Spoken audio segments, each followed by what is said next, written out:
I'm here today with Fred Lane, who is a managing partner of Lane Generational, an incredibly fast-growing wealth management company. And Fred, cannot thank you enough for your time. Really, really appreciate it.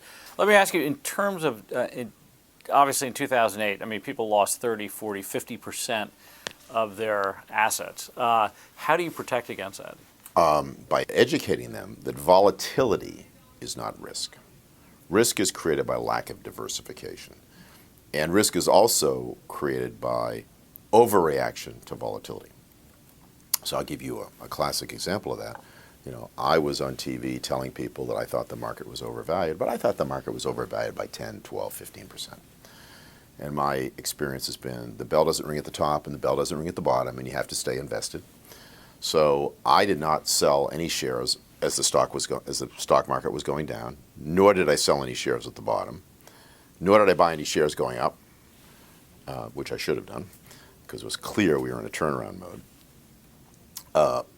But what I counsel people is to understand that if you have a diversified portfolio, you're not going to have long-term risk, but you will have volatility and you will be uncomfortable. If you're really an investor for a 10 or 15 or 20-year period, you want to really focus your attention on smaller capitalization companies and mid-caps as opposed to large caps. There's ample evidence, and I'm happy to show people the graphs, which show you that over any period of time, you're going to do better with smaller capitalization companies, which makes sense because that's where the growth in earnings per share is going to occur. And again, I wouldn't do that by picking 3 companies. Yeah. That creates risk. Sure. I would do it by focusing on 15 or 20 companies and having a professional manager monitor those and buy and buy on strength and have very strong disciplines around selling, which is the hardest thing for us to do. Tell us a little bit about Lane Generational. So I always felt that I understood the investment business, both the public and the private side, pretty well. Mm-hmm. I'm also long enough in tooth to be very skeptical when people claim they can generate superior returns.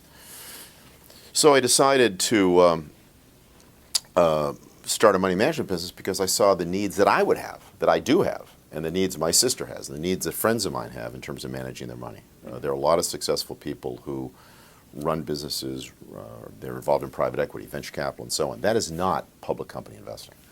So I decided I wanted to build a business to serve those people and to be, essentially, to some extent, mentors for their children. That's why Lane Generational. And to help them think through retirement planning, trusts, foundations, how to use money as a legacy, and also how to generate returns that are as much as possible absent of the fee friction that's created by other firms. There's an awful lot of investing where people are paying 1.5%, 2% to have their money managed, and it's too much, and it really takes away those returns over time. Would you get your MBA today? Yes, I think I would. And the reason I would is the same reason I told Richard Galanti, who became the CFO of Costco, that he should go back and get an MBA, despite others in the firm suggesting it wasn't necessary. And that is because at the time, he was 24, 25 years old, and I said to him, do you know you're always going to want to be an investment banker? He goes, oh, no, I do. This is my career. I said, no, you don't, but you don't know that. What if you want to publish a newspaper? What if you want to go back and run your family's grocery business? There's a lot of things you could do with your life, Richard.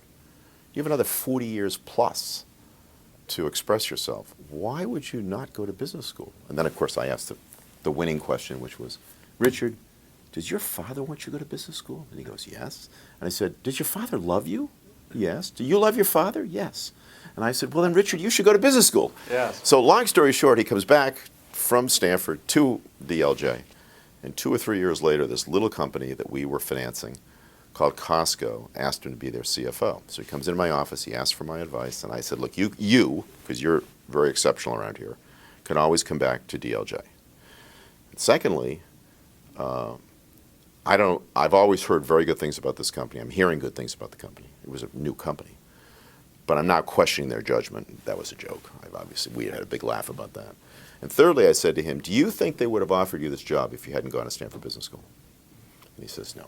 Fred, one last question. If you were talking to the graduating class at Harvard this spring, what sort of advice would you give young people today? I would tell them to listen to everybody's opinion, to select a group of mentors, and to work with those people, and to spend time with them, and to get from them the wisdom and the experience that they hopefully have, and ultimately to gain confidence in their own ability to make their own decisions. Ultimately, the best ideas will always come from the young people. We said that at Donaldson, Lufkin, and Jenrette. The 20-year-olds and the 25-year-olds and the 30-year-olds and the 35-year-olds were going to have the great ideas. It was our job as more senior people, typically, to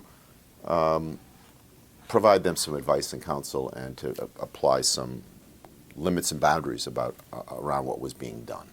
But by and large, I'd say select your mentors very carefully, and listen to what they say, and yet make your own judgments, because ultimately it's your judgment. Again, I'm here with Fred Lane, who is a managing partner of Lane Generational. Fred, cannot thank you enough for your time. Really, really appreciate it, and I wish you great success with the new firm. Thank you, Steve.